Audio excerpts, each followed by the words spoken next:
So let's stop acting surprised. This system, which calls itself all-powerful, is standing on a feet of clay. It only seems firm until you touch it. Then it wobbles. It's the same story with our floods and with our politics. Both have natural flows. Stop them, twist them, try to block them, and you don't create order. You create destruction. That's why today Pakistan is drowning twice. Once in rivers, outside, and once in power games, inside. Welcome to Fourth Floor Post English, weekly dosage of Pakistani politics. Every monsoon, we rehearse the same play. India is painted as the villain. They release the water without a warning. The problem with the theory is simple. If they had no water, what would they have released? Fresh air? So India had an excess water. And that's why India has been sending notices, sometimes 48 hours before. That doesn't make them our friends, but it also doesn't make them terrorists. The real crime is ours. We built houses on floodplains, allowed encroachments over riverbeds, and treated barrages built by the British like heritage museums instead of infrastructure to maintain. When 800,000 or 1.2 million cusics arrive, everything breaks. And instead of admitting our negligence, ministers called it azab, divine punishment. Easy to blame God when the real sinner is your own incompetence. The excuses are laughable. Sindh blames rats, as if rats hold the grudge against embankments. Punjab revives the ghost of Kalabagh Dam, a zombie project that crawls out of its grave every monsoon. If Kalabagh existed, none of this would have happened. Really, this time the floods are from the rivers, eastern rivers, and you want to build a dam on Indus River. Incompetence is permanent. Nothing can rescue you. Kalabagh is not a water project anymore. It is a political toy. It has no feasibility left, only utility as a weapon. So Sindh cries floods, Punjab cries dams, and the people drown in between. Theatrics everywhere, solutions nowhere. But the real flood is not water right now. It is the flood of notifications. One of the other. First DGI and second Army Chief. So continuation or reset. Personal choice or not. Extension or exit. That's the real storm. If continuation was truly locked, as they say, why is there a circus of contradictions? Khwaja Asif shrugs it off. Rana Sana hints it as it's settled. Hanif Abbasi says one thing, Maryam Nawaz another. Allies contradict each other on live television and keep their ministries. That's not discipline. That's confusion deliberately. A state with absolute will, establishment with the absolute will, shouldn't need daily denials. The louder the denials, the weaker the grip. Imran Khan was supposed to play along, nod at CBMs, sit quietly like a furniture in the establishment's drawing room, and let the script move forward. He didn't. He stayed hardline. He floated names like Achakzai, suddenly Allama Raja Nasir Abbas, a minority, out of nowhere, for the Senate leadership. Maybe it was logic.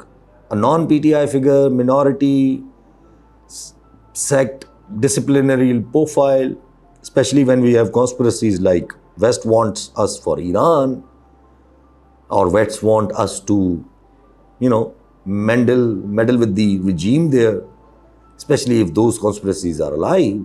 And Allama Nasir Abbas is a good choice. Or maybe it is just an information stunt. Maybe, because everything is confusion right now. In a system addicted to whispers, both are true. But the bigger point is this. A setup that once looked untouchable now looks unsure, fumbling with trial and error inside its own home. You see it in the arrest of both the brothers, the sons of Imran Khan, that melt into bail. even under May 9th charges that were supposed to be iron bars. What does that tell you? They got bail. One hand locks the door and the other one is unlocking it. That's not justice. That's two power centers arm wrestling over the same thing. So the rats are making their ways into cracks. Anyways, it's not just prisoners. The courts themselves are cracking. Justice Mansoor Ali Shah, senior position judge of Supreme Court, writes a letter that reads like a charge sheet against the Chief Justice of Pakistan right now, who actually, got the job which was supposed to be given to Justice Mansoor Ali Shah. And that doesn't depend, it doesn't happen in a strong system. This all happens when the weakness is visible and everyone smells blood. Courts don't rebel out of courage, they rebel out of calculation. And when they see the grip loosening, it's the pattern, it's the same pattern. The stronger the system pretends to be, the more people test it. If it was solid, nobody would dare. If judges were openly penning charge sheet against their own CJPs, it's not because they discovered morality, it's because they've detected fragility. Meanwhile, the NFC sits like a ticking bomb because numbers don't lie the way politicians do. Shifting BISP burdens to provinces is just a disguised share cut, and People's Party knows this. That's why they stay quiet in public and panic in private. In Sindh, survival is already fragile. Accept the cut and they'll collapse with their voters. Resist it and they will clash with this system or the establishment. Either way, they lose. Pakistan People's Party history is consistent. A short drama of resistance and then surrender.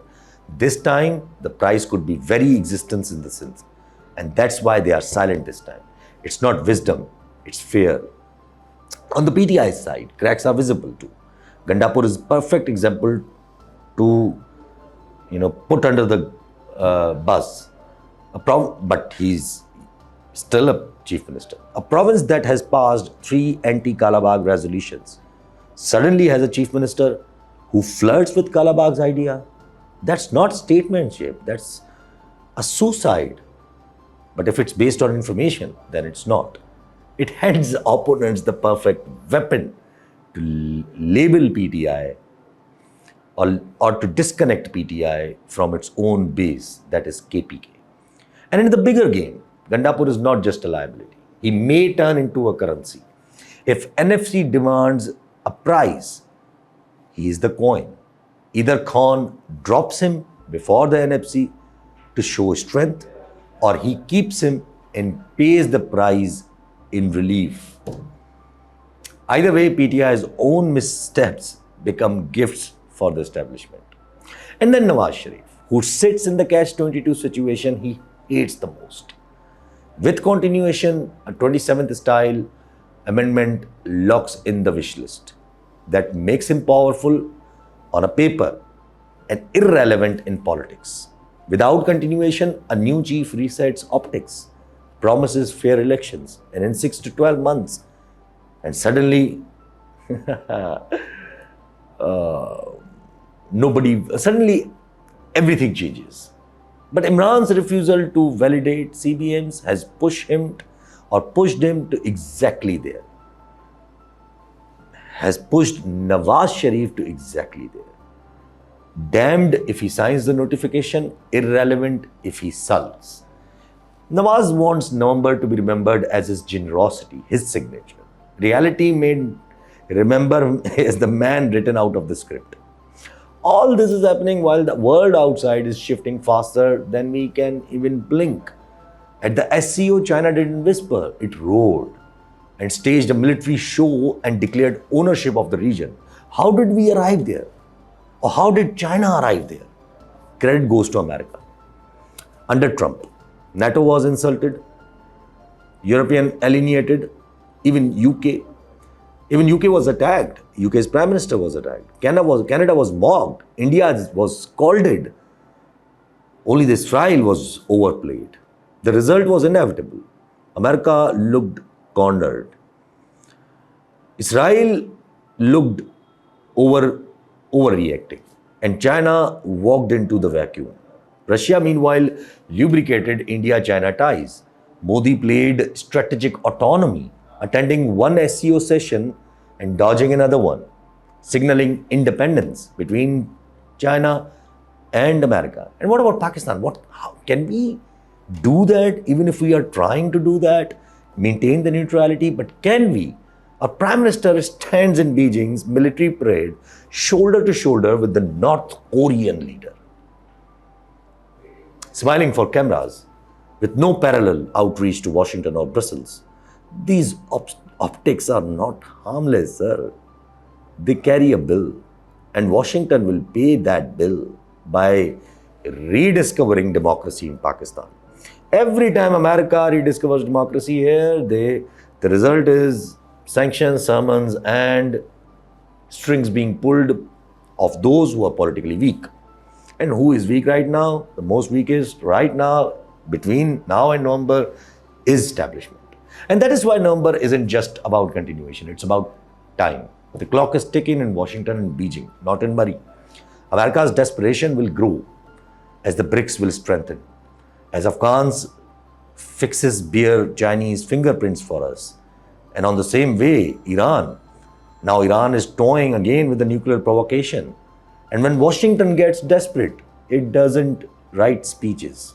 It engineers regimes in countries like us. So the three riders of November are clear: conspiracies, trust deficit, and reaction. Conspiracies are already around. Murray deals, Khan finished, Khan saved, Nawaz compromised, Nawaz defiant. The trust deficit is visible daily. Ministers contradicting ministers, allies bluffing allies, courts breaking ranks, judges writing letters, and the reactions swing from panic to denial, depending on the day. If continuation was truly settled, none of this noise would exist. The noise is the proof that it isn't. So where does this end? If faces stay the same and rules are tightened with the 27th style amendment, you will get short-term order or long-term rot. Provinces will resist, PPP will bleed, PPI will split between, relief was worth it and we were betrayed, trust deficit will become permanent, and Pakistan might not sustain. So if the faces changes, but rules don't, you only get PR rinse. A new chief resets optics, promises fair elections, Nawaz becomes maybe disposable, Khan remains maybe unpredictable, the noise lowers, the rot stays. And if the faces and rules change together, if appointments are reset openly, if NFC is negotiated in daylight, if Kalabagh and provinces carvings bullshit is buried, if elections are scheduled with credibility, then the flood is channeled instead of fought. But this system doesn't like hard roads. It likes shortcuts. And shortcuts in floods always end in collapse. So look around. Villages are drowning, ministers are blaming each other, or blaming rats maybe. Punjab is being fed fairy tales about dams, Sindh is being insulted with excuses. Pakistan People's Party is hiding in silence. Pakistan Tehreek-e-Insaf is slipping on its own banana peels. Nawaz is chasing relevance. Imran is holding out. And the establishment, it is playing itself. While America, China and Russia will play everyone. Courts smell weakness and begin penning letters against their own Chief Justice. So when the group loosens, everyone tests this. That is the real story. Not azab, not miracles, not destiny. Just weakness. And weakness always attracts the attackers. Water finds cracks, politics finds cracks too. Courts find cracks too. The same flow applies everywhere. You cannot trap it forever. And when both floods rise together, remember, floods don't wash away only the weak. They wash away arrogant too.